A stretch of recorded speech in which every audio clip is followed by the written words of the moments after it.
Introducing the latest Ketra luminaire from Lutron. Meet Light Bar Slim, a low-profile modular luminaire that extends Ketra light to more architectural conditions.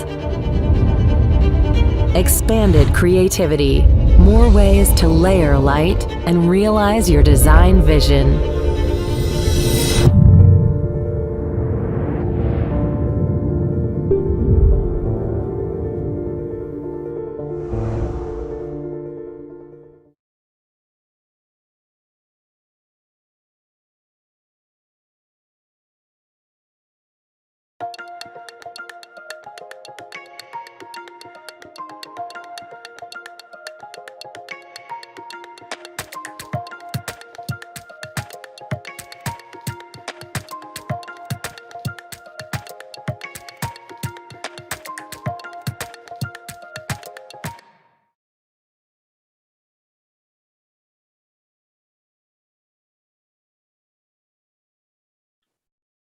Hey everybody, welcome one, welcome all, and we are live. Hi everyone, I'm Cindy Allen, Editor-in-Chief of Interior Design, and today we have a very special, oh my God, I can't believe it, Hall of Fame celebration with some of my dear friends who happen to be like the best designers in the world. Okay, I'm so lucky.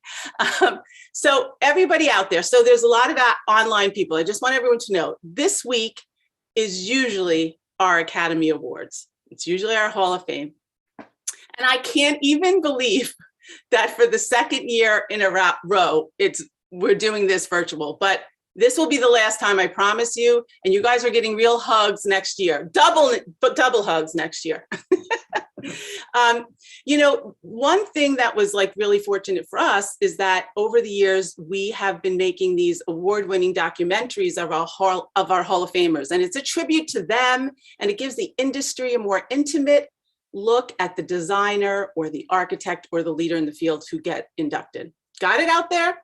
So we've amassed this extraordinary collection of films. And this week we had our own film festival for our online community. It was really great, by the way.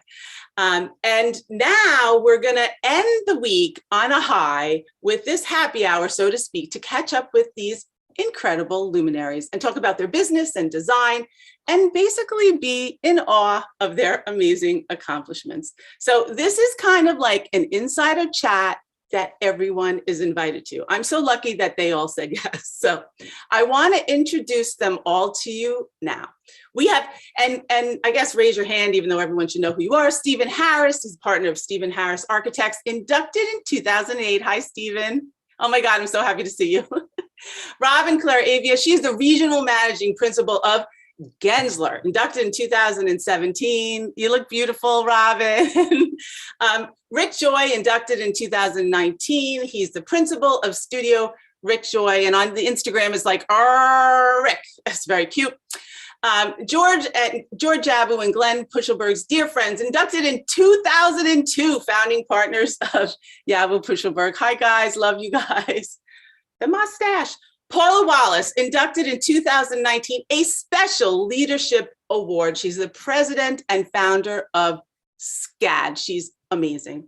And we have Todd DeGarmo, inducted in 2007, the CEO of Studios Architecture. Todd, love you.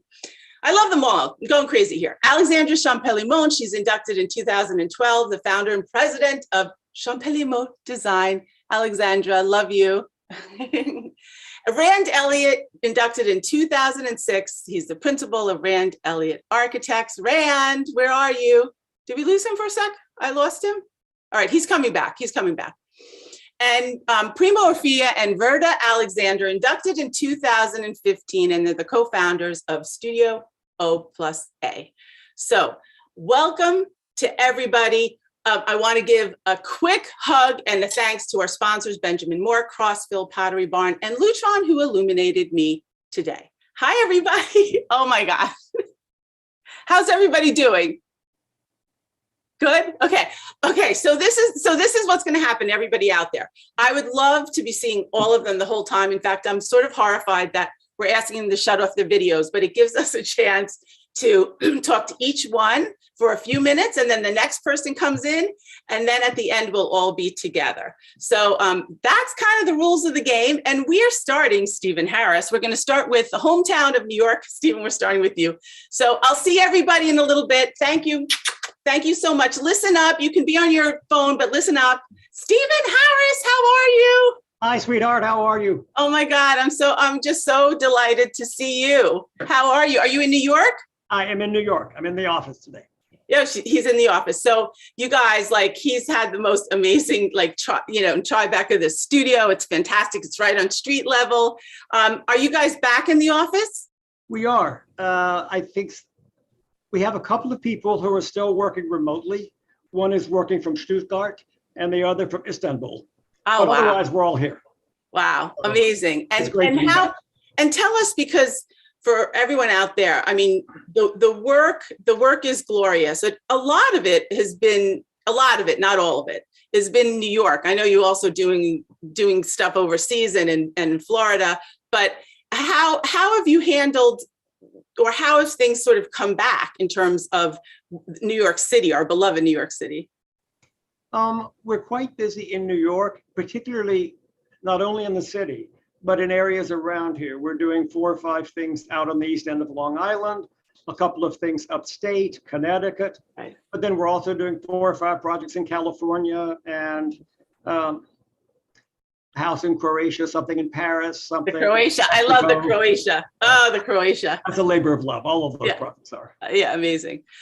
And Stephen, so Stephen is like so chic, and he like rides fast cars, but then you're still teaching at Yale, right? I am. We finish a week from today for the semester. Oh, really? It's a very unique studio this year. Lord Norman Foster has organized an exhibition at the Guggenheim in Bilbao. He's taking over the entire museum. Wow. It's devoted to art, architecture, and motion. Wow. So when he asked Yale, the last gallery of the 7 galleries is devoted to the future. And he asked Yale if we would be interested in participating and speculating about what the future of mobility would be in 2086. Wow. So when our esteemed dean and your friend, Deborah Burke. Yes, Deborah Burke, yeah. Sort of looked around the faculty. I think she figured out that I was the only one who could tell a Yugo from a Porsche. So I got the opportunity to work on that. It's been great fun. Amazing, amazing. And how have the students adapted? It's kind of crazy how we all have in some way, shape, or form. But how has it been with you and the students? The studio at Yale, Yale has been inordinately careful. They were working remotely in the spring semester, but this semester, all the students are back. No one is allowed in the building who is not a student and has not proven vaccination and all of that. We all wear masks when we are in the building. And it seems to be working very well. As you know, in any studio environment, the students, they learn more from each other. Of course. Than they do from their faculty. So having them near each other has been very, very useful. Yeah. And what have you learned from them? It's very interesting. My students this semester, one is half Austrian, half Bosnian filmmaker who is doing something. Another person in the class is a woman who was a salmon fisherman in Alaska. Wow. So, you know, they come from such different places and they look at things so differently that I always find it so exciting when they look at things so differently than how I do. It allows me to sort of expand. I mean, I've been teaching for 40 some odd years. I mean, wow. I started teaching in 78. And so I think it's one of the things that makes this so much fun for me because I keep having the opportunity to learn to look at things differently. Yeah. And how's your studio, handling the work and each other and being together? I'm sure they're so happy to see one another as well. You know what I mean? As you may know, Yale, in all the advanced studios, of which this is one, the students travel for a week. In the past, they've gone to Bangladesh or Brasilia or South Africa. This year, all the travel had to be domestic. Yeah. So we went to Los Angeles to look at probably the most exotic car collections and the design studios for all the major manufacturers. He's so busy, guys. He's got it. The call. He's got a call. No, it's not important. But then we went to Palm Springs and to the Salton Sea and Slab City. Oh my God, that sounds amazing. And we've been talking to everybody from Burning Man to, all kinds of cool stuff. It has been extraordinary studio. It's been very great. And Norman Foster was with us on several times. So love that.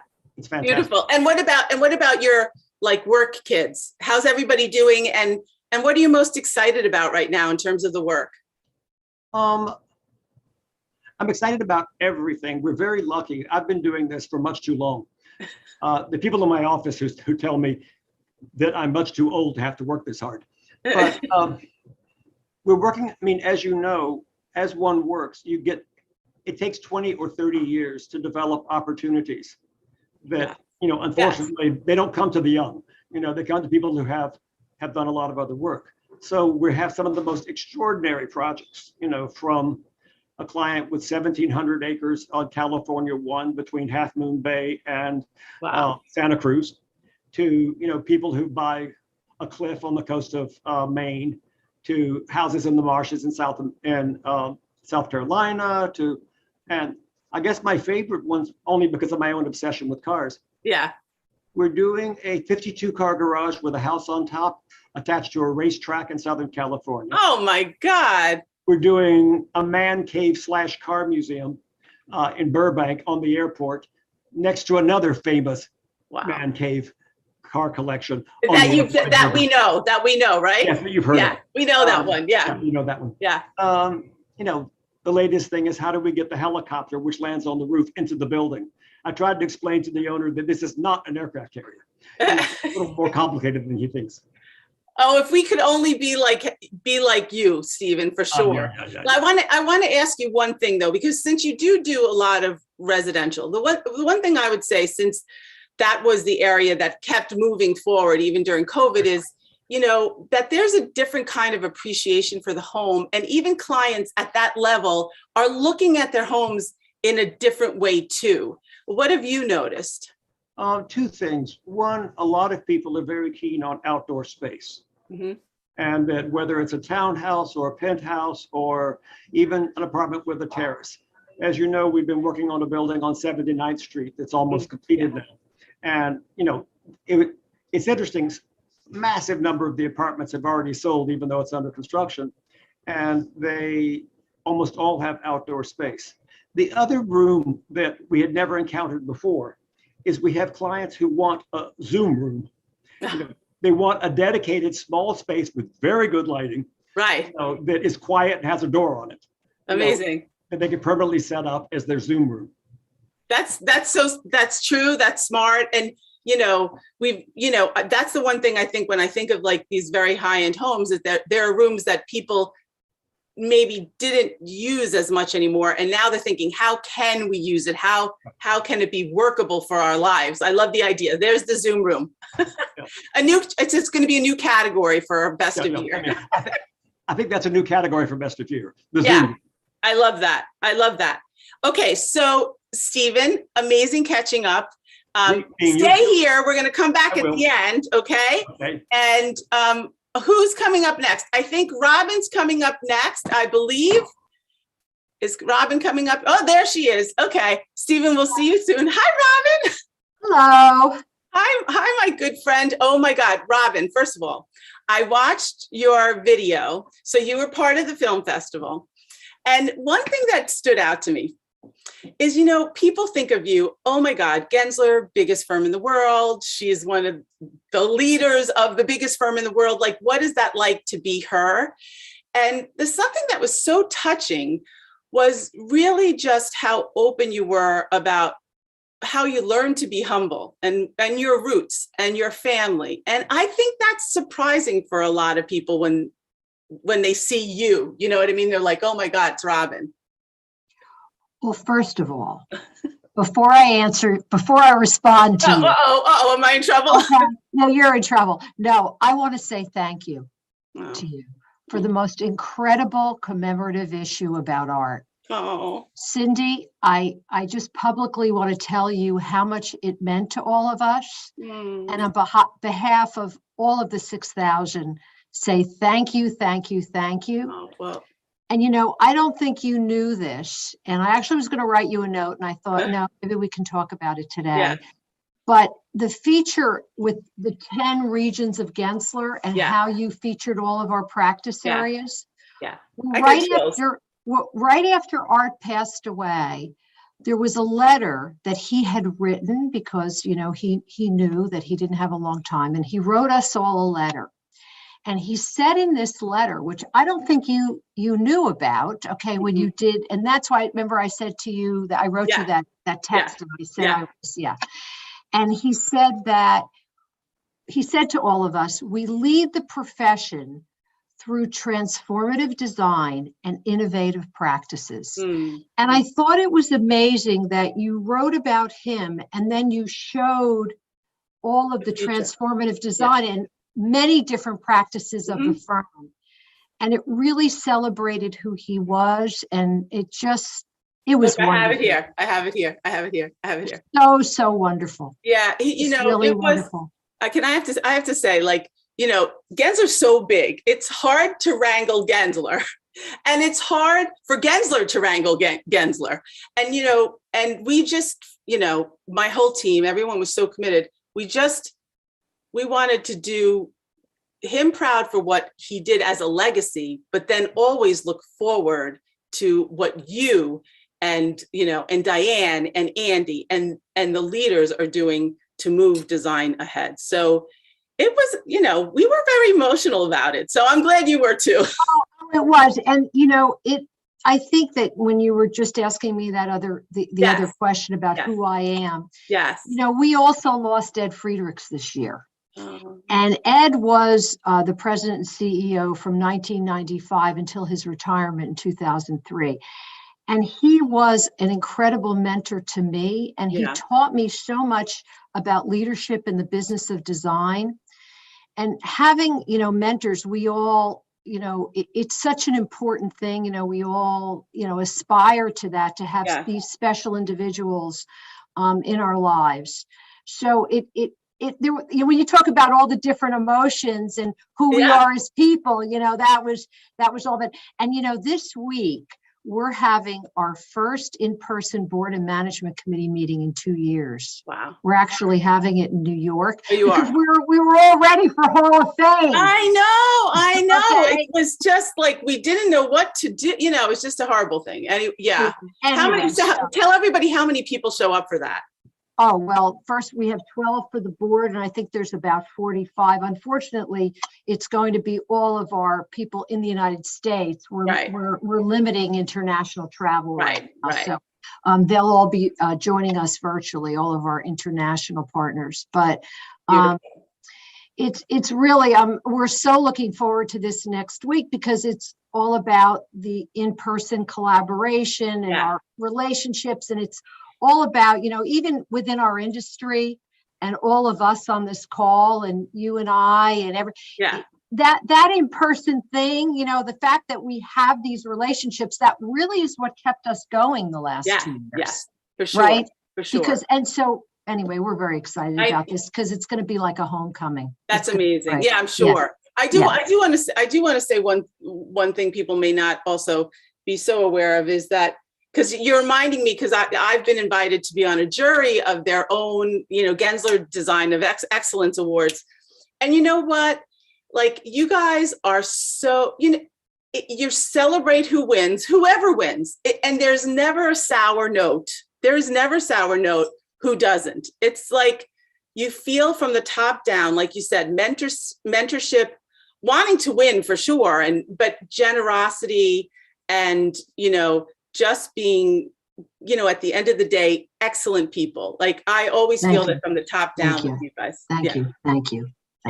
And I love you. And but people don't know that the humble beginnings, like, the potential of all of us, to succeed, whatever that means to us, Yeah. And I think that, when you talk about that, you know, we're really focused right now on which I'm sure everybody else is on this call, and you're going to hear a lot about it. We're all out there looking for talent, right? And all different kinds of talent, and bringing all different kinds of diversity of talent to the table. And I guess that's, you know, Art and Margot, and I was given an opportunity that I didn't know that I was going to have back in 1980, believe it or not, 41 years ago. Oh my God. And that has really propelled me. And I think that it's also made me super aware to be sure that I'm involved in giving other individuals those kinds of opportunities. Yeah, that's beautiful. Anyway, and, you know, and that's also the thing when it's a big firm, it is, you know, there has to be a lot of structure, but you are always passing the torch. You're always talking about collaboration. You're always talking to me like, oh my God, Cindy, you cannot believe this project I just saw. Oh my God. You just get so excited about what others are doing. Yeah, well, there's a lot of great stuff going on right now, you know, with all the different kinds of things that are happening, you know, as far as, you know, we know with the COVID issues, the difficulty of navigating around and traveling all over the place, the difficulty with supply chain issues, which is really big in the industry now, labor shortages on projects, shortage with talent, you know, the ability of being together and working collaboratively. I'm really taken aback, and I've been going and seeing a lot of projects lately. The incredible, and, you know, I'm sure everyone, I mean, Stephen was just talking about it, the incredible opportunities for creativity, which is so exciting. And not only the creative opportunities, you know, we're all reading in the paper all the different things that are going on right now, and a lot of it's very negative, yet we're all being presented, and I'm sure everyone's going to talk about it on today, is we're being presented with incredible opportunities for creativity. Mm-hmm. And the fact that we have this right now is so exciting. Yeah, and part of it is, I believe, a lot of it, almost all of it, is coming from the fact that we're being pushed to innovate. Yes. You know, because we have to, because of all the climate change, equity, I mean, all these different kinds of things. And we're doing some of the, I believe, some of the best work that we've ever done. Yes, yes. And busy, you know, and the most interesting. Yeah, and you're always the barometer. And, you know, when Robin says we're really busy, like that means good things are happening. So thank you, Robin, from the bottom of my heart. Yes, everybody, this has just come out, and it's definitely really special for the industry, So anyway, love you, Robin. I'll see you in a little bit, okay? Answer some emails and I'll see you in a little bit, okay? I think Rick is coming on. I think Rick Joy is coming on. Come on in, Rick. Me? Oh my God. Hi, Rick. How are you? Good. I'm so happy to see you. Yeah, it's nice to see you too. I know, it's so nice. I wish I was there. You got anyone out there, like go to Tucson and knock on his door. You'll never want to leave. We have 8 doors. But, 8 doors. Okay. This is a new space that I'm in right now that I made for myself. That's what I was going to say. I do not recognize this one. Those are 5 signed Motherwells on the back. Those are incredible. Incredible. So is it across the street in those collection of small buildings or no? No, it's remember when I took you through our lighting design and interiors? Yes. Areas. It's in. I'm like in the back shed. Oh, you're in the back shed. Okay. Claudia is letting you be in the back shed. Yeah. Well, she's only 50 feet away, which is special for me. But, oh, I'm so glad. Maybe she can pop her head in. But listen. So how? What? I think she's on. Oh, she's on. Claudia, come peek your head in and say hi. If you can. Anyway, so Rick, look, I know things were really tough in the beginning for everybody, but how have things bounced back for you guys? We took a financial beating. Yeah. But I didn't have to lay off anyone. That's amazing. A lot of the people that were from other countries went home rather than having to have babies and stuff. Yeah. Oh, that. Yeah, all that. And then, you know, because you go back to Chile, you have 11 aunts and uncles and cousins that can help you take care of your kid and stuff. And rather than being in an apartment in Tucson working remotely. Yeah, yeah. So we reduced, we cut the firm in half that way, Yeah. naturally. And now we've bounced back pretty hard. It's going great. I'm so best team I've ever had in my life. Best team. So hear that, you guys? Best team ever. Let me tell you something. We played your documentary, Rick, and it was so special to. Yeah, Claudia's coming. I didn't see it. Yeah, come on, stick your face. Well, you've seen it, you know, but it's so much. It's oh my God! Look at his amazing best half, Claudia. How are you? How are you? Oh, she's being shy now. Oh, I love her. I love her. Sending big hugs to Claudia. So tell us what some of the exciting, some of the exciting projects that you're working on. Well, we just finished a massive one and only resort hotel in Nayarit in Mexico. Yeah, that was a big project. Yeah. Well, some of these ones are big. And it's 178 standalone buildings with all the interiors, including everything from the mescal glasses to the chase lounges and umbrellas and everything. Yeah, and so for everyone out there, so I'm not exactly sure which building you're in, but there were a collection of buildings. And I remember when I was there was a whole small building, like a little casita kind of, with all the samples, right? Yeah. No, yeah. That's where we are. Yeah. I made this little room for myself because of the just being socially distanced, and you can see the. Let's see. Doors are open and stuff. And I see a drum. Oh yeah, he used to be He was a musician, or he still is, or something like that. Yeah, you can't get that out of your system. No way. No. Yeah, no, it's I've kind of changed things up quite a bit. As you know, like when we were talking about the Interior Design Hall of Fame, I was changing the name of the firm to Studio Rick Joy. Right. To be more inclusive of everyone. Right. Yes. I don't want anyone to think that I do all the work. And actually,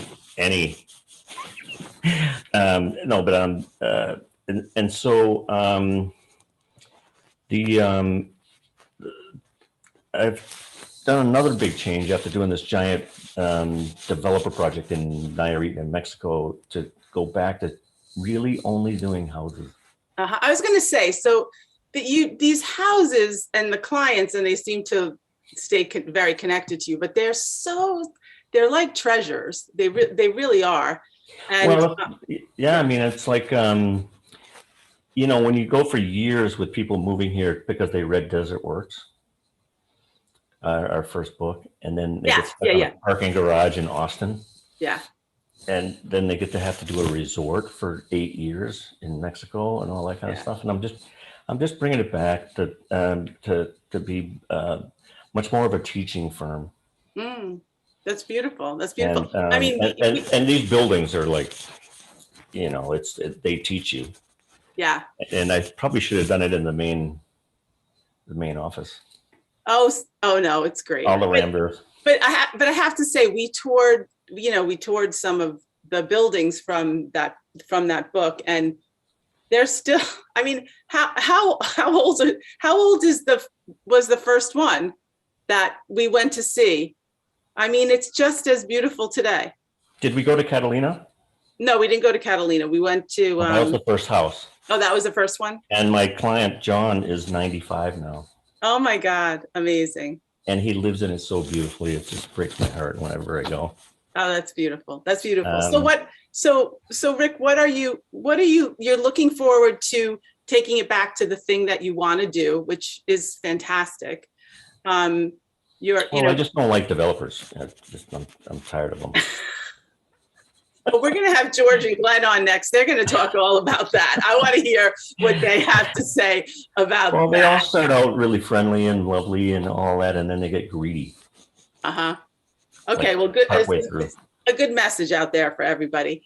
And in terms of bringing back, because I know it's always been, you're in Tucson, but this international crowd, are you going to bring them back in?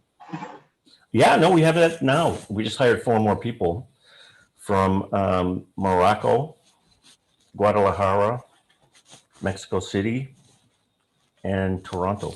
Amazing. Yeah. Well, George and Glenn, you can come in. Hey, hold on. No, we got to do that thing, George. What are they going to do? Something? I don't know what to do. What are you Hi, Cindy. Hi. Hi, everybody. Oh my God. Same, like even better than the same. Oh my God. It's the top up. Rick, I'm going to see you in a little while. Sending you love, Rick. From Toronto. Oh, never mind. Yeah. See, we would never get a word in if we didn't do it like this. Yeah, well, these guys. I know. What a mustache. I know. What a mustache. He's so good. Okay, Rick, come back at the end, okay? Okay. Okay, I'll be here. Oh my God. Hi, guys. I miss you. Honey pie. Oh my God. I seriously. Where are you? We're in New York City. They're in New York City. We're in the office. Yeah. Oh, good. Well, wait, first I have to tell you one thing, because my husband and I have only talked about this 100 times over the pandemic. So everyone out there, I think it's still your company. They have a company called Departo, right? Is it still your company? It's kind of, I know I see it. So I see things being bought, whatever. Yeah. But we bought all the dinnerware because we're thinking of you and loving you and blah, blah, blah. And my husband's like, you better tell them we need a deep soba bowl. We need like a big bowl for like pasta and soba and stuff. Like they're both coming out. They are both coming out. They're both coming out. Towels and amazing towels from Japan. Over in Japan. Oh, really? Okay. Well, I need a deeper bowl. Okay. Note to self. Okay. So guys, tell, when I think of you, besides with so much love and affection, but I think of you like traveling all over the place. Are you guys back to that? Yes. But not to the point where not like crazy. I don't want to go back to that. Yeah, you don't want to go back to that. We've been to Europe 4 times. We've been to the Middle East a couple of times. I'm going to go to Munich tomorrow. We had like 2 incredible projects open in Europe this year. La Samari 10, the department store in Paris, and this incredible hotel, the Londoner in London. Incredible. I saw it's beautiful. So we had to go. It was tough to go at the beginning because we didn't know whether we could. But we're good to thought that 2 of our projects in the same city in London over a number of years, 7 years, 6. The times we started, they opened the same night. Oh my God, the same. Well, if it's opening the same night, you just go from one to the other. So they're like, are you coming to ours? They're sure you're leaving. Why are you leaving? Okay, so for everyone out there, you have to understand their language, which is like crossover. But it's really great. You just listen to it a few times.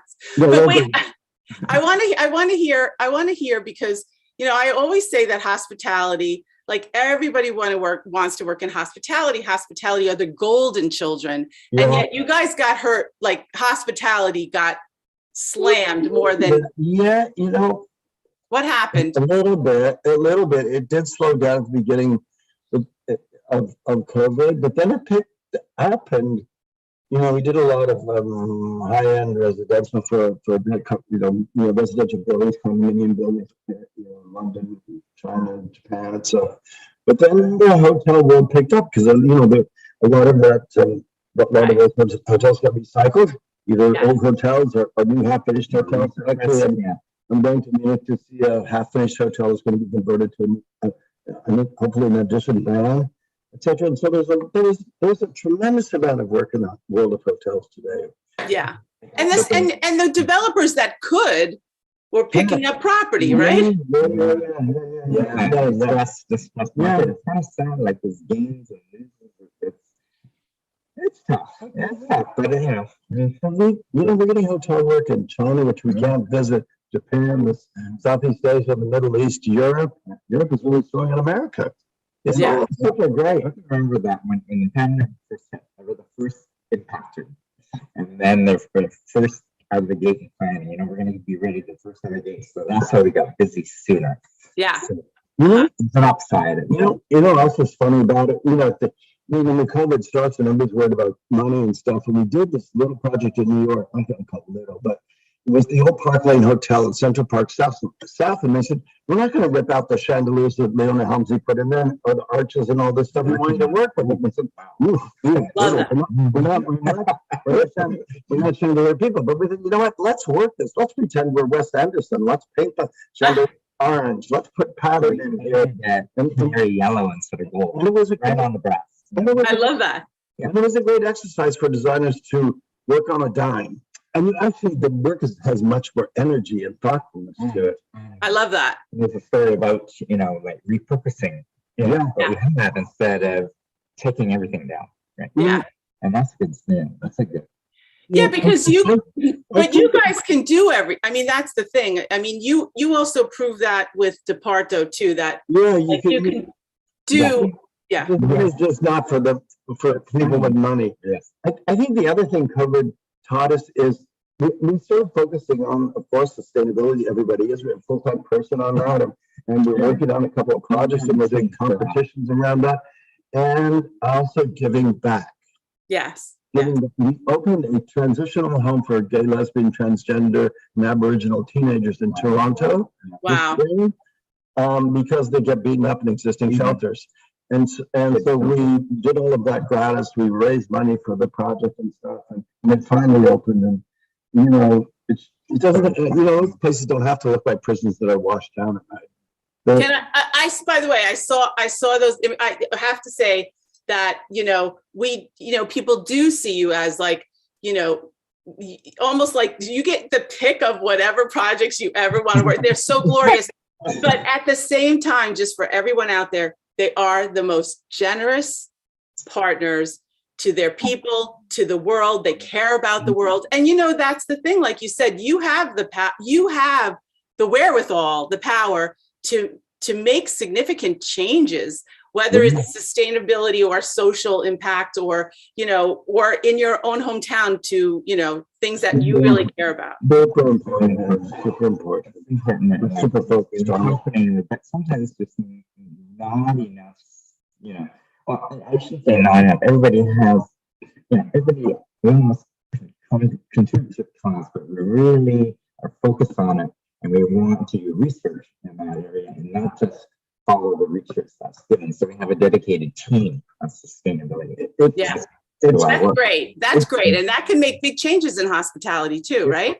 It's funny. We did this huge pitch to a super luxury car company, which we didn't get it. But one of the questions was, what is our position on sustainability? And everybody gives the pat answer. Well, you use sustainable materials, or you buy local. But we also talked about the recycling of the building at a certain point, and how you kind of build that into the discussions and that, because you leave, and at some point, all that you put there will go somewhere else. So trying to think deeper about the issues. We're not there yet, but we are serious about it. And in turn, with how deep is your sustainability program? We asked them.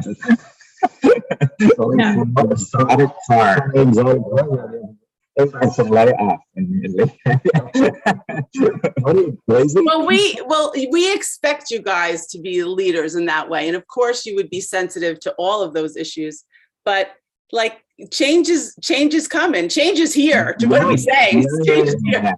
We just did this other competition that we submitted last week. It was about, what do you do when you charge up your electrical car on the highway? You have 30 minutes. What happens in that experience? What is your impact on the environment with this thing you create and stuff? And these things are not about winning, but it's about getting the studio to think deeper and be proud of their deep thinking to apply to actual projects. Yes. Well, I appreciate you talking about that, and also that, again, in the hospitality world, it's not always as easy to make those changes.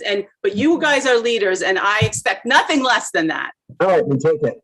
Okay. All right. Baby. Yes. Okay. I love you guys so much. Okay. We'll come back at the end. Okay. Okay. Okay. And we have Paula Wallace. Hi, Paula. Look at Paula, you guys. I mean, you are so amazing. I'm seeing you on Instagram. You're like, it's as if, nothing phases you, Paula.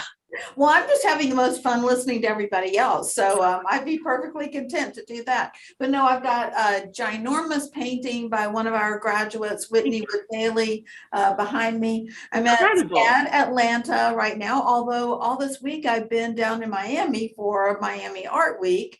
And I've been going around to all the fairs and checking out all the work by our wonderful, amazing alumni who are exhibiting all over the place. And then SCAD has made an exhibition, which is up right now because we're the university partner for Design Miami. Wow. And then yesterday I hosted a conversation with Cliff Fong, who flew in from LA to be there for Design Miami and for the conversation. So, you know, we're just always staying busy. I know you're like you. I was gonna say it's different but the same at the same time. We have a good friend in common, someone that I feel so strongly about. His career trajectory is Bradley Bowers, who he was showing, right? He just won Best in Show. He just won Best in Show for his sconces, paper lamps. And I remember when Bradley started making those as vases in Savannah, and we sold them in Shop SCAD. Yeah. So, hey, if anybody wants to invest in some up and coming artists and designers, check out Shop SCAD. That is so true. By the way, I have every time I'm at SCAD, I'm definitely buying pieces because they're amazing. But big shout out to how you encourage so many young creatives, and Bradley is one of them, and he really is. So anyway, I've got my eye on him, trying to make a few connections for him to do some things in our world as well. But because I said to Bradley, you can make everything, but if you want to scale it up, you can't make everything. He's like, I'm learning that, Cindy. I'm learning that. He had like 4 majors at SCAD. I think he started out as architecture, and then he moved into industrial design, jewelry. He was jewelry for a little while, and then I think he ended up in furniture. Amazing. So Paula, tell me the transition of like how things have been and how the students are doing. Well, all last year we were virtual, and fortunately we've been having accredited undergraduate and graduate degree programs for over 20 years that were online, but still it was a quick and big transition for the faculty. And so we just equipped all of them with their studio lighting. They had an overhead light because, as you know, a lot of times they'll have to demonstrate for the students. And the students were just overjoyed. I mean, I read every student evaluation of every course every quarter, and the students were just so appreciative that we had gone to all these extra links to enable them to continue on their career trajectory and not have their degree program interrupted just because of a nasty thing called COVID. And wherever they were around the world, then they could still join in and participate and continue with their degree programs. But now we're back on ground. I was at the check-in for the residence halls in Atlanta and Savannah, and I have never seen a more ebullient crowd because they were so thrilled to be back together and just sharing the moment with each other. So it's wonderful to have all the students back. We have our largest enrollment ever. And so I just can see that this is so meaningful to people to have this in-person education, but also to have had the ability to be nimble and to really swivel and change and offer things online and virtually if necessary. Exactly. For folks out there and people who might end up listening in and thinking about going to school, it is impossible. If you go to SCAD to check out SCAD, it is impossible that you don't want to be there, because I was there and I'd sort of give it up to be a student again, just so I could be there, be inspired, hang around with Paula. It's a happy environment. It's a very happy environment. We study what our Gen Z students really want, and they want to be happy and loved. They want to feel safe. And they want to be prepared to engage in a rewarding professional career.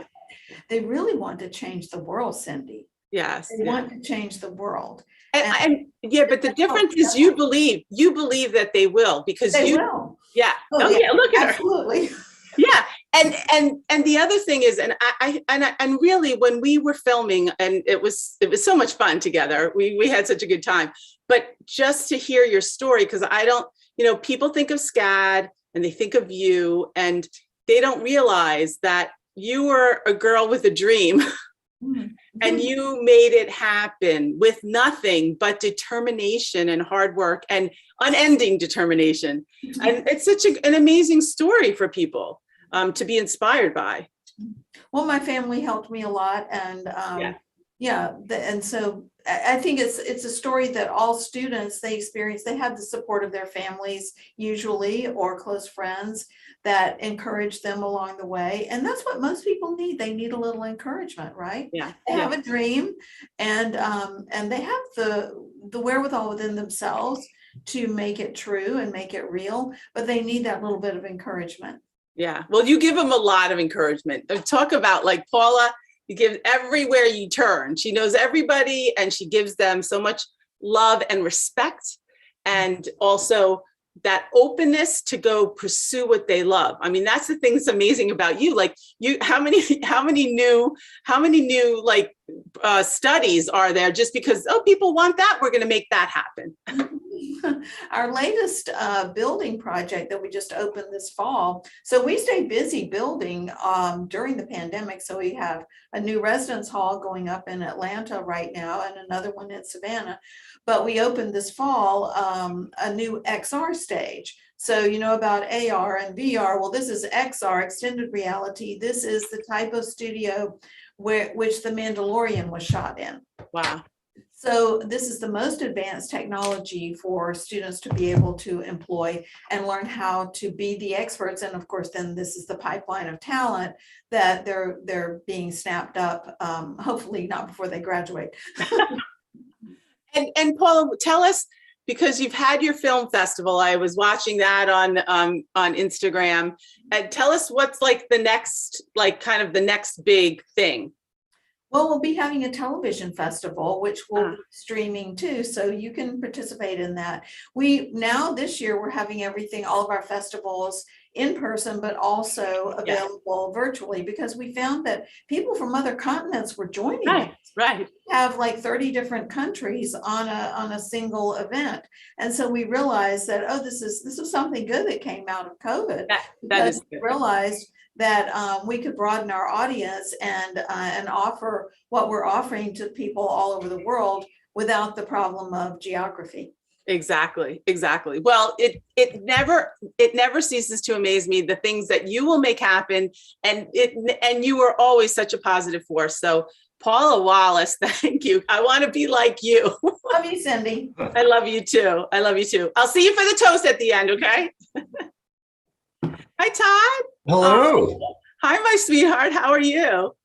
Well, I find myself once again grateful for you creating a moment where we can slow down a little bit, celebrate, be introspective. So, I think everybody's enjoyed the big events, but I think that, and when you publish our work and you give us a different insight, so that's what I just love about this. Oh, thank there are a lot of, like Paula was just saying too, like there are a lot of truths about things we're learning about, like scale, things that are how to make things intimate. When do you want to make them big, and what the size should be, and things keep changing and shifting. But I'm very surprised, like even to have this time together, like an intimate moment among like major players. Right. Like, it just makes me feel like so honored and so fortunate. But Todd, you're my super pal. So we recently published Major League Baseball. It's so cool, chic. It's not cute at all. It's as it's as you would think, that the hand of studios. But Todd, you also introduced me to your new CEO, Marnie Keith. So tell us about your transition. First of all, I had an amazing talk with her. but you know, like, oh, I keep talking about you the whole time too.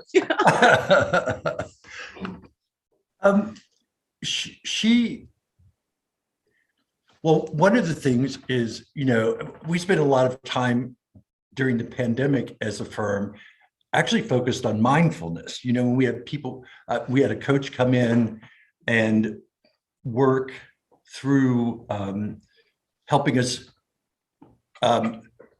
take a moment, take the power of the pause, breathe for 15 minutes, right? And it was such a revelation in comparison to our work being about collision and combustion and bringing people together. So, and, you know, I've always loved that, going back and forth between our clients and the firm and my life and how those come together. So, in all honesty, you know, Marnique becoming the chair of the firm was a result of mindfulness. It was a result of, I had nothing to do with the choice of pulling back. I thought, you know, hopefully I've done all the things for the firm to make the best decision. Of course. Right? Absolutely. But it was such a joyful moment. I mean, she joined us as an intern out of college. And so she doesn't know how ridiculous we can be, right? It's the only thing she knows. But, you know, she was appointed some time ago by the mayor of Washington. Yeah. At the highest appointed position in Washington, which is head of the Historic Review Board, which is very important in Washington. Yes. And all the developers, by the way, have to embrace you in that. And the leadership she learned and being immersed in the community and the projects that have to embrace all the consequences of what we do, right? And so, you know, I think it was, again, sort of cathartic, because so much of what she learned to lead the firm now happened outside in that. Right, already happened. Yeah. She carved out her own path. Yeah, amazing, amazing. And I have to say, so, you know, listening to Rick say, you know, he was doing all this kind of big work, but he wants to get back to the roots of the things that he loves to do, which is to build these very precious homes. And you were telling me the same thing. You were saying, like, I wanted, you know, I've earned it. I want to, like, do design. I want to do the things that I want to do. I mean, you've had great responsibility and amazing success for so many years. And so what are some of the things that, when you don't have that kind of pressure, that you want to do? Well, you know, it gives you I want to have time to have more perfect days, right? To wake up in the morning, to go to the gym, to get a latte on the way home and sit on the porch and read the paper, and then open my email. You know, spending more time just integrating more perfect moments into day-to-day, not just when you invite us to have one, right? But I think the product of that is you become more creative. And, you know, I reiterate what Robin said and everyone else is, I mean, never seen so many opportunities around the fact, you know, our clients are all interested in the consequences of what they do, right? And, you know, I again found the notion of how do you build spaces that promote mindfulness? You know, we have all these spaces that transform and change, right?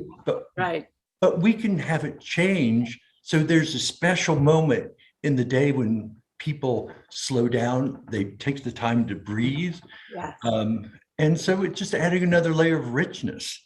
Absolutely. And you know, also being able to really be a very, very close collaborator in that way with a client, because sometimes you can have that and it ends up being an amazing project. That doesn't happen all the time. And now everyone is open and needs to have those conversations, right?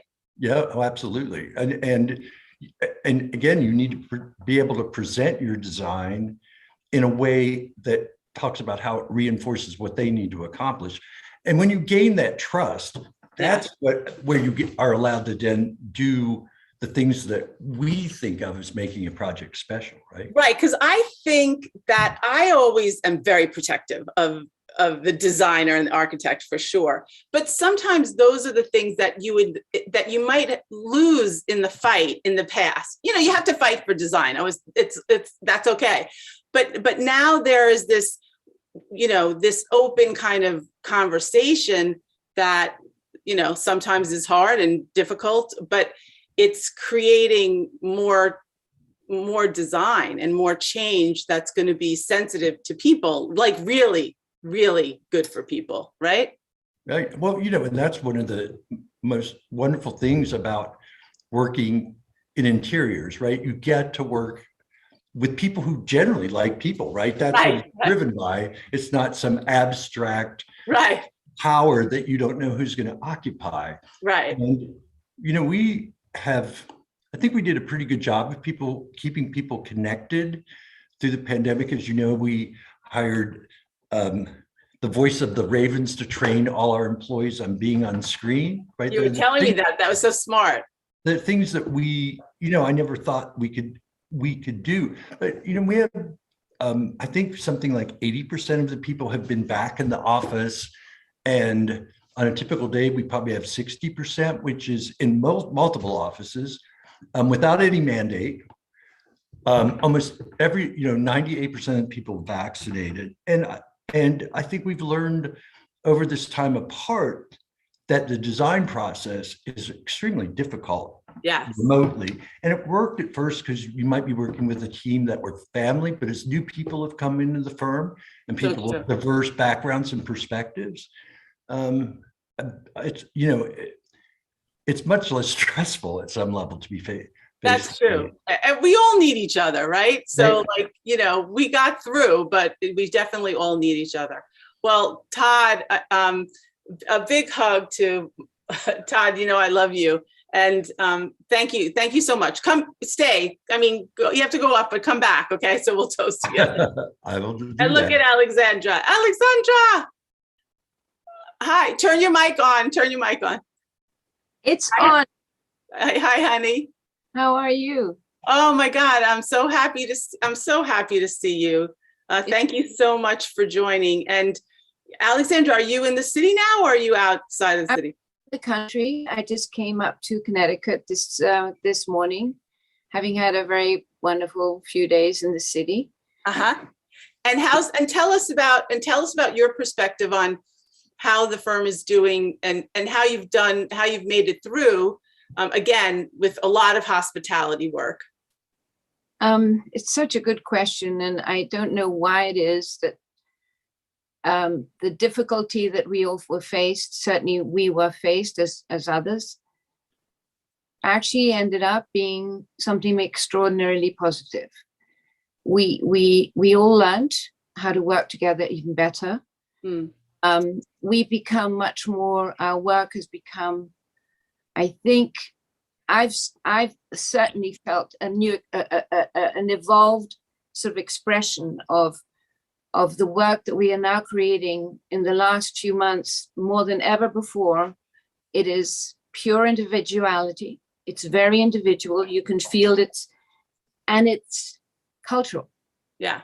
And that is what I've always aspired to be and do. The work that is more cultural, that speaks to the place, that speaks to the whatever the requirements of this beautiful the interiors we're going to do of hotels, wherever it might be.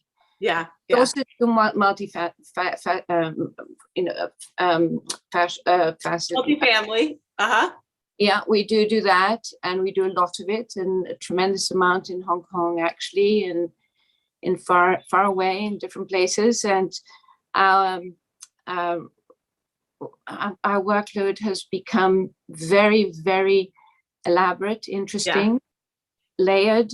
People are looking for a difference, and I'm feeling that the creativity is just abounding.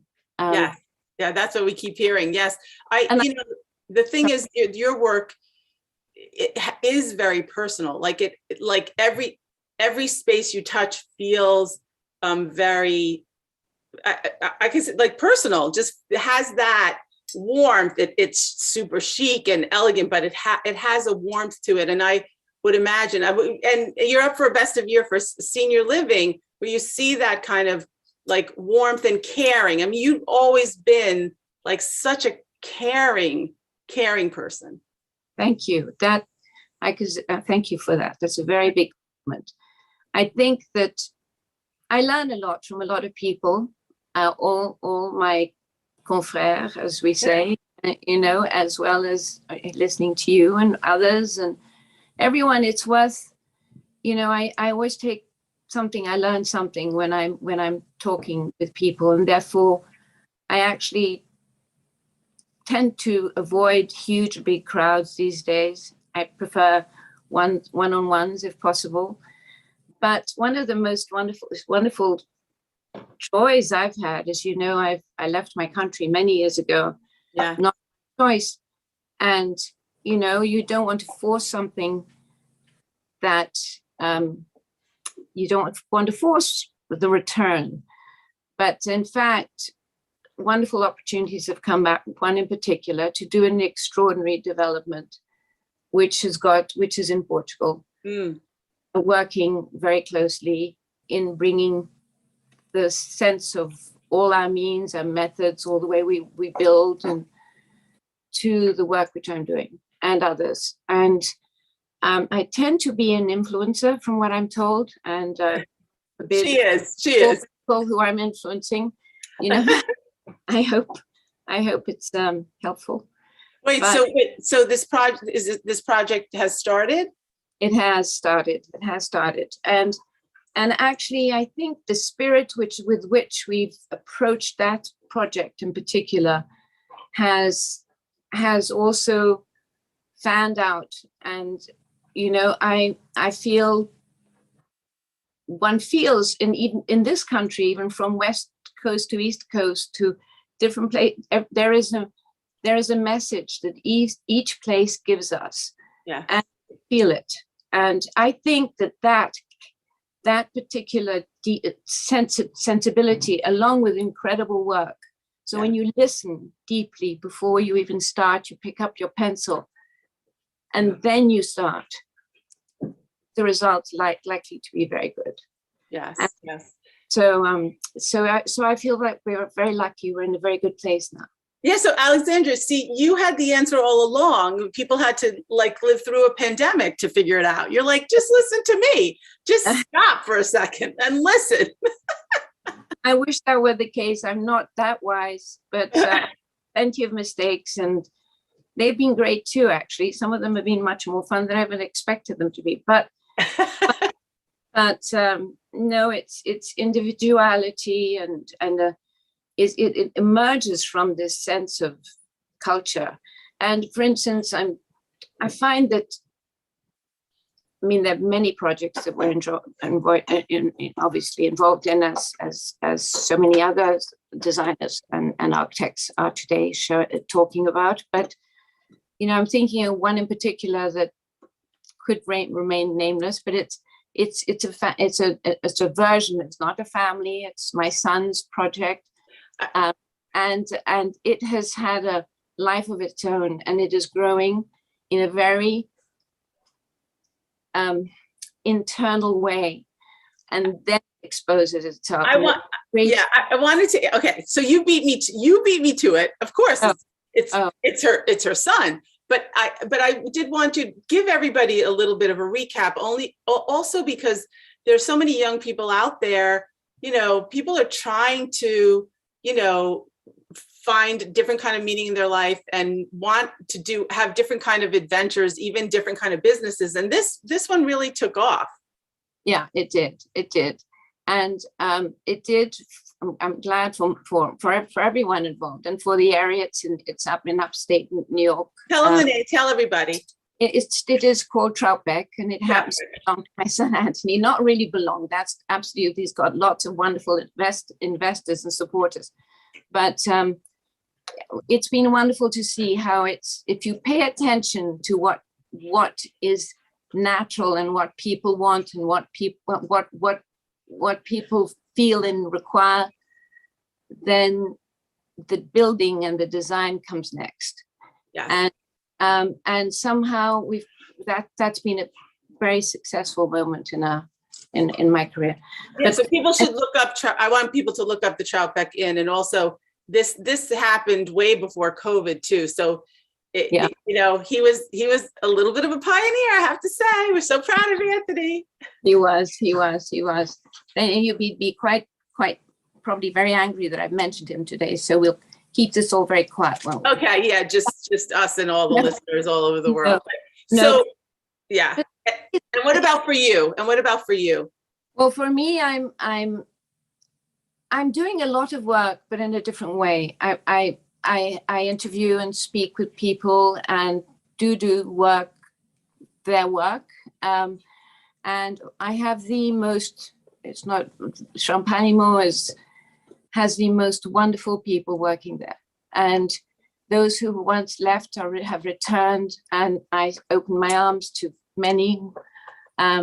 We have a group of senior partners. They're partners really, or senior associates who have been many years working with me, and they are 5 times better than I am in some areas. But I only 1 or 2 areas. Come on. I can keep the web is cast. Everyone's getting along so well, and our work is tremendous. And I'm so grateful. But we all, like everyone else, went through hell. Yes. For a few months, and we tried to make it almost not. We tried to protect the younger people who really needed to keep their jobs, and there was a big effort there done by every senior person in the company. So I think ethics, solidarity, friendship, honor, dignity, yes, culture, yes, these are all very important moments. And it's something that you've always had that aura around you.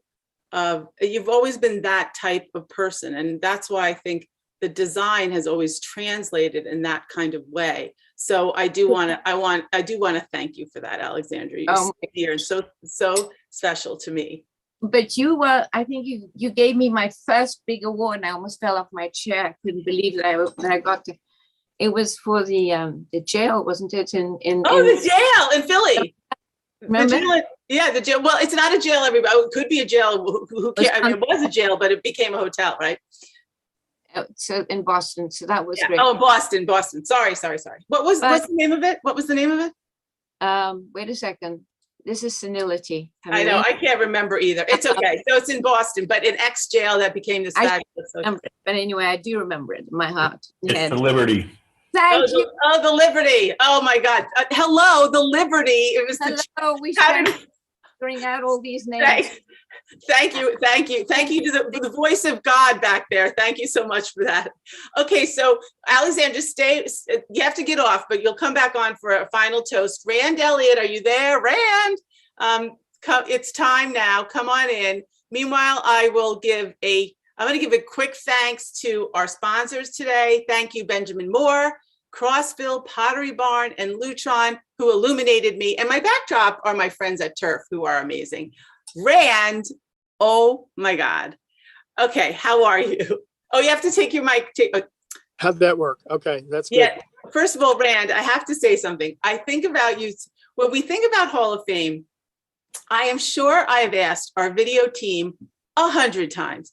Can you check one more time to see if we can find the Rand documentary? Because it's an old, technology has changed a lot. And I believe we were on film, and we have never, we're going to track it down and digitize it in some way. But that one, I don't know, something about that one was always so special to me out there in Oklahoma. And for everyone out there, Rand Elliott, and his modern architecture in the heartland, Pop's Burger, the whole thing, just so special. Cindy, I think that one of my favorite memories is that the whole crew was going down Route 66, and the driver slammed his brakes on. It was like, wait a minute, we're not there yet. And he said, no, what are those? Yeah. And it was longhorn cattle on I the heard. other side of a barbed wire fence. And it was like everybody piled out of the van and said, wow, I've never seen anything like this before. And it was hard to get everybody back in the van. So I absolutely have that memory. It is loud and clear in my brain. And also how, is your town, and you were like, you knew exactly where you wanted to take me and what you wanted to do. And I mean, in a beautiful way, like share, it was magical. And I still we will dig it up. Well, how are you doing? I'm glad to know that I'm lost, but I will be found. Yes. It's just fantastic. And, what's interesting about what's going on, I was just sitting here listening to all these great stories and so forth. And, the pandemic has made it really tough. Yeah. And the tough part is that the pandemic attempted with some success of tearing teams apart. And that was a very important part of the survival process for us, was how do we continue to have proper communication. I think if we learned anything, it was that it's so important, and it gets more important by the day. Yeah.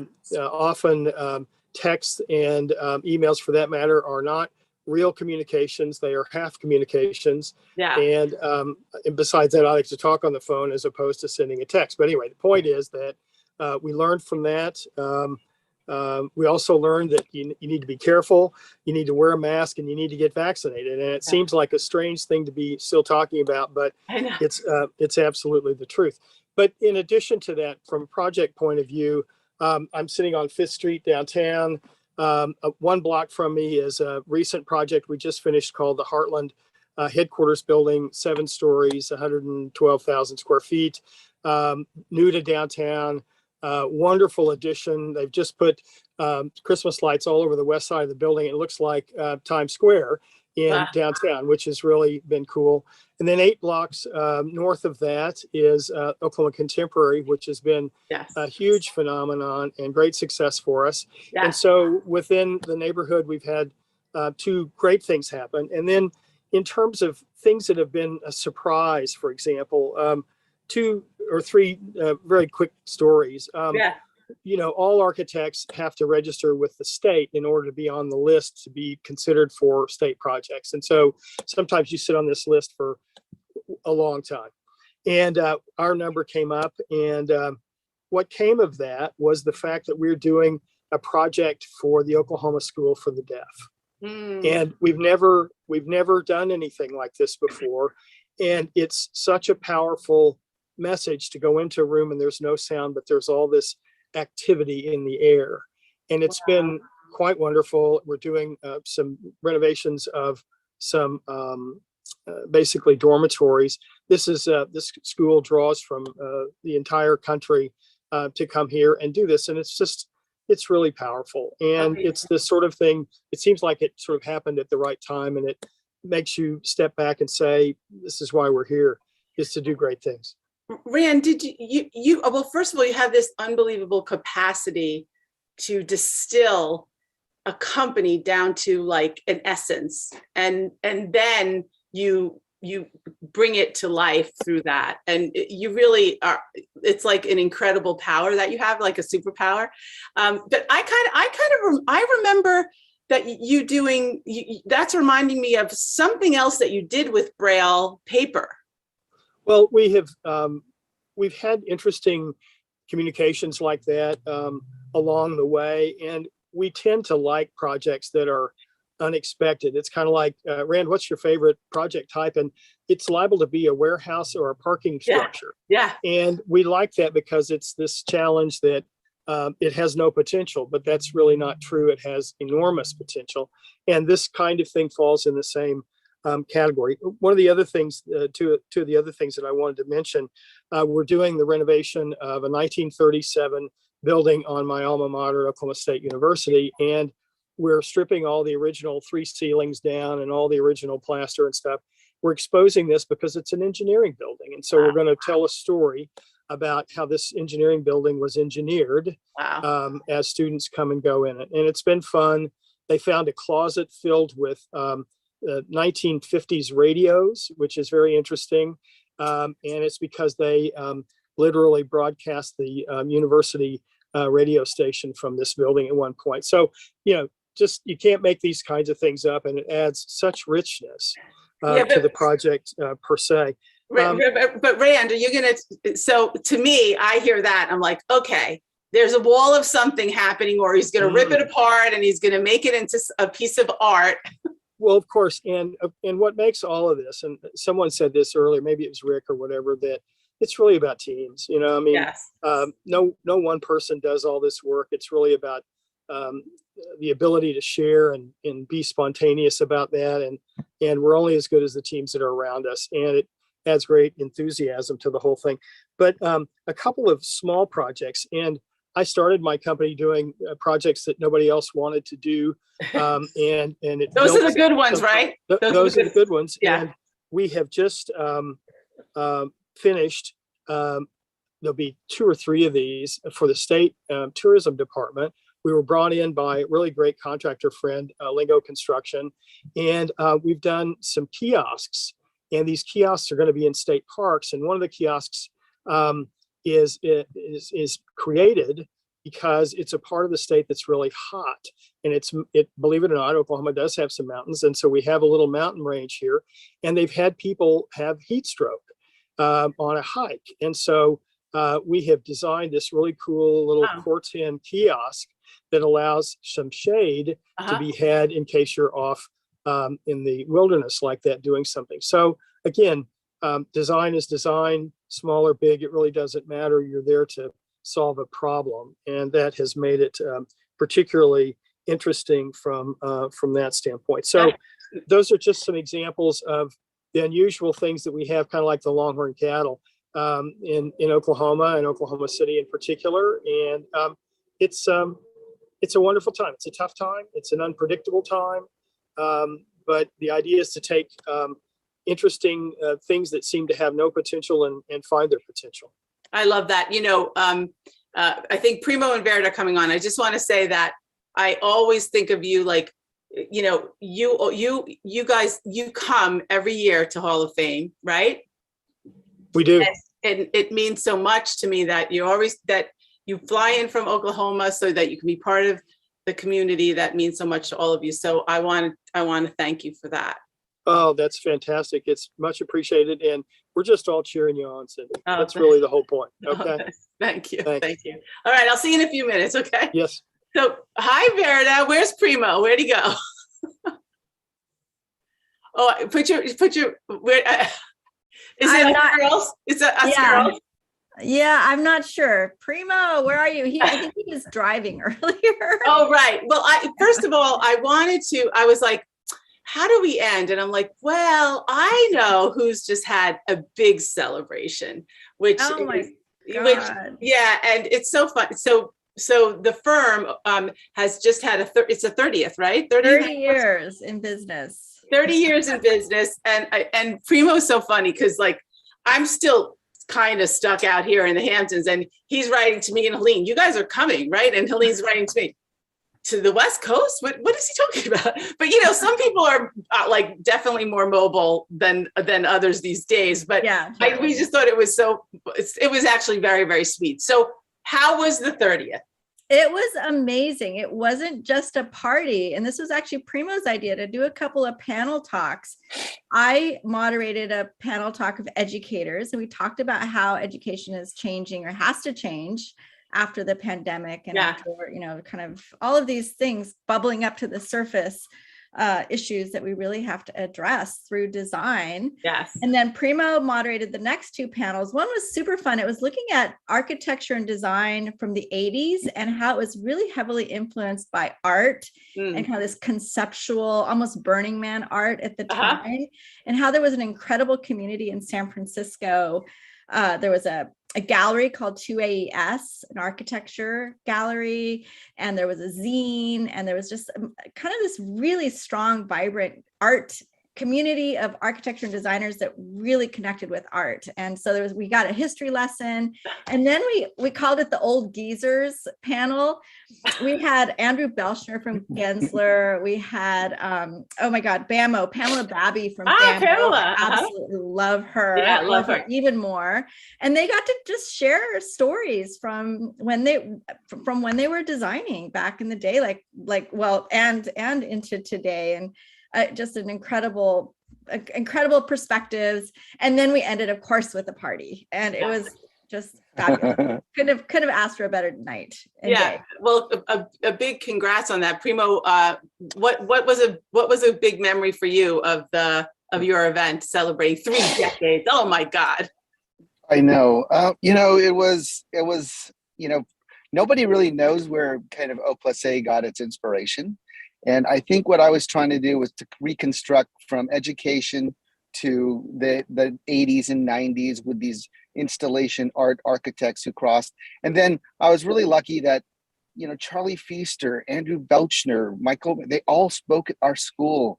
And I always tried to make O+A like, I want to be like them. I want us to have that level of professionalism. Yeah. And I would have, loved for you to see, because Vanderbilt was there, Kathy Kelly was there, and it was like Orlando almost came, right? Oh, Orlando almost came. Oh. Yeah. Yeah. But these people celebrate. It should be celebrated, and I just wanted people to know these were all a part of what made O+A. That's amazing. And so let me ask you, because it is very significant. Like when you hit one of the decades, it's significant. So what do you think about when you think about the future? And the future of the firm? Well, I mean, if you told us we'd be around for 30 years, I would be very surprised that we are. You made it. You made it. We made it to 30 years. I got the people that inspired us to speak about their practices, not about O+A. And the great thing is that they're still so vibrant. They're still full of energy. Andrew still does artwork. Michael's still producing work. Pamela Bammy's producing some of the best stuff out of BAMO. So it's like, this is like, we're at the halfway point. It's like, you can keep on doing this. And they were proof that the energy and the industry is strong. Yeah. That's amazing. Yeah. So it gave a good outlook for the future. I mean, isn't that the thing? Wasn't that the old adage, because it is like a rubber band. Like the more you exercise your creativity, the better you get. Yeah. Mm-hmm. Oh, absolutely. I mean, they're all doing great work. And so tell me what's going on with some of your workplace clients these days. Well, we are experimenting on every single type of return to work strategy, hub and spoke, remote drop-in, 100% virtual. But really what it comes down to is this experience. What do people want? And what we're trying to do is to figure out for each company, because everybody's different, is what is going to bring people back, because they want to come back. Yeah. And we want to make sure they come back safely. So we spent a lot of time during COVID is like, how do we make sure they don't strip the joy out of work and make people feel comfortable and, and feel, they want to come back. There's a reason. But now it's an even bigger existential question, like why come back to work? And then we've got the Great Resignation, and we're really looking at work and what it means. And I think one of the things I've learned over the last 30 years is you can't stop reinventing yourself just because you've arrived. It's like, all right, well, time to start over again. And it's scary, but it's exciting. And I think that's what's so exciting about this moment right now. There's so much opportunity and possibility. I love what Robin said earlier, that they're designing their most exciting work in this very moment. And it's no coincidence, right? Yeah. It's no coincidence. And it's interesting also for you, Verda, as like also as, one part this, the other part artist, like that. And you keep reinventing yourself too. No, in a good way. I guess so. Sometimes I wonder, but yes, absolutely. I keep thinking what's next and what do I need to be working on? And I do feel like I'm all in right now on climate change and trying to do everything that we can to reimagine this industry to really be heading in the right direction. And so, yep, for better, for worse, here I am. Well, but I'm glad you brought that up, because that is something that, we've had over decades, these waves of things that are trendy, and trendy even in a way that like a lot of people can't even don't even know how to talk about, but it was a trend. Now everybody is at the table. You're not really trying to convince anybody. Like, it's almost like the baseline is this. Now the baseline can shift and be different for different people, but that's such a good thing for all of us, for people, for the world, for the projects. Absolutely. Yeah. Absolutely. Yeah. And, you're right, Cindy. Oh no, he was just about to say something really nice about you, Verda. He always does that. What is that? Was that on purpose, Primo? I know. I think that's why we've been such a good partnership for the last 30 years. He always supports me and he's always encouraging and propping me up. So that's amazing. All right. Yeah. Well, if he comes back, Primo, is he coming back? Oh, we lost him. He'll come back and he can hopefully can finish that line. Yeah, I mean, come on, like, and Verda. There he is. Okay, you have to finish that line, and then we're coming back in for a toast. So, Primo, what was the line? The line was, she's like the North Star. She always kind of knows where we need to head. This is real easy to get confused by your successes and what's going on. And if you don't have, someone that kind of can be outside of it to a certain extent, you can really fall in love with your work and what your practice is doing and not pay attention to what's coming up and what you need to be doing. So her nickname is North Star. And we kind of came up with nicknames for each other last year. And I go, she's North Star. Oh, that is so beautiful. And this is like, okay, I did have the good sense to end on you guys. So that is beautiful. Thank you for sharing. It was very dramatic, by the way, too. Like the whole, it's frozen, we're coming back. I love it all. So if everybody could come back in so we could just look at each other one more time and thank you, Cindy. Have a toast. Go on, George. Come on, guys. One more time together. George, come on. Where's George? George fell. Coming. I first want to say, okay, we proved that we probably need 10 minutes and not 8 minutes for each person. I thank you guys for hanging in there. I want to say, like sometimes you're like a Zoom is set for an hour. Hello, like 8 amazing, the people you want to hear in an hour and 15. Okay. So anyway, but listen, I want to sincerely from like all of my heart. It is such an honor to serve all of you, be part of your lives in some way, be able to report on what you're doing and show you off and share you with the world. And it's definitely been a tough time for everybody. It's a good message for people out there. Like, you think of Hall of Famers, everybody was in the same boat in some way. So it's something that we always have to remember that, and you guys said it today, like it's all about giving and creativity and positivity and change. And you guys are the North Stars for all of that. So I am just honored to be in your life. And I want to thank you and hug you and toast you.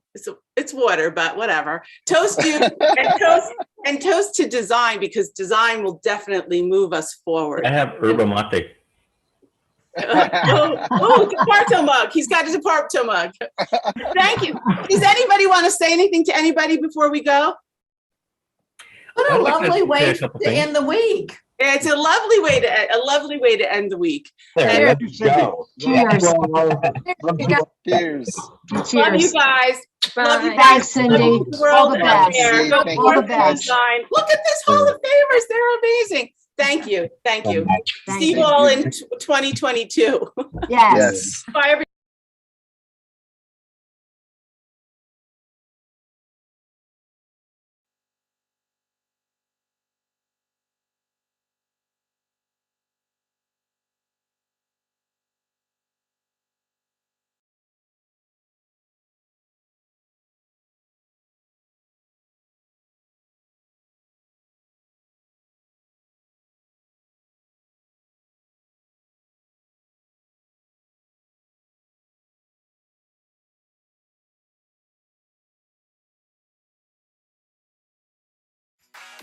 Introducing the color of the year for 2022, October Mist 1495. October Mist adapts to different environments and different styles incredibly well. We homed in on October Mist just because it felt so fresh in the moment, but it also has a timeless quality. It's distinct enough to make an impression on its own, but then it's subtle enough to pair with so many other colors. And choosing a green for 2022 really echoes what we're seeing in the world. What we always look to do for the coming year, we want to capture the spirit of what's in the air. What are people gravitating towards? Having a soft, gently shaded sage for 2022 felt really right. It's approachable, it's organic, it's grounded, yet there's still a dreamy, misty quality to it. Individuality is what makes us unique. It makes us, us. Our homes can be the ultimate form of self-expression. We curated our Color Trends 2022 palette with that in mind. You'll see grounding greens, adaptable neutrals, frothy pales, and refreshed primaries, all chosen to work well together and give you the playground to create, to play, to nurture, and to express. One of the jumping off points for the Color Trends palette was actually a botanical study that I did. The really beautiful thing about botanicals is that they come in every single color, from the earthy and the muted to the bright and almost otherworldly. And so they make for really great tools to explore color. We like to compare October Mist to the stem of a flower. As you start layering in flowers and different colors, you start to see how much nuance that backdrop of greenery brings and just how effortlessly it ties together all of these different colors. While October Mist will have its own moment in the sun, we also wanted to bring the palette to the forefront. It's really the combinations of color that tell the story. So for 2022, our color palette that supports the color of the year is really just as important as the color of the year. We really encourage everyone to have fun with a palette and create your own combination that really speaks to you. It's almost like a fail-proof palette where all the 14 colors work so well with one another that you can mix and match and know that they're gonna work all together in a very unique way. The palette is really so diverse, I don't see any limits to how it can be used or where it can be used. I can see main living spaces, kitchens, bathrooms, bedrooms. More of our effort really goes into creating colors for the interior, yet I really see this palette transitioning well to our much-loved outdoor spaces. In fact, I can't wait to see wildflower painted on a front door. And one of the things that's really exciting about having our Color Trends palette is that we're able to share these hidden treasure colors that people might have missed. For our Color Trends 2022 palette, we are making room for creativity and celebrating paint colors and the effect they can have on a space. This year, Color Trends is all about celebrating you, so have fun with it. We're here to offer inspiration and ideas on how we love to use these colors, but we are so excited to see how you interact with them. Homeowners and designers take these colors that we've put together and they do something different, something that was very unexpected, something that we didn't think of. It's a real pleasure, I think, to be able to help the customer. It almost gives the new painter a shortcut to finding that perfect color. Thank you for joining us today.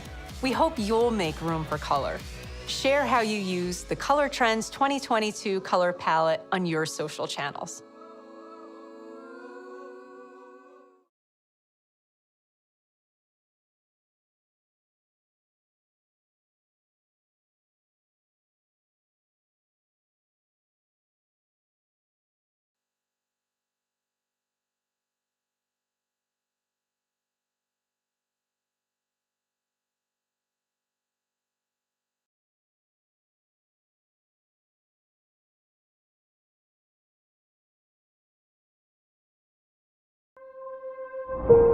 Introducing the latest Ketra luminaire from Lutron.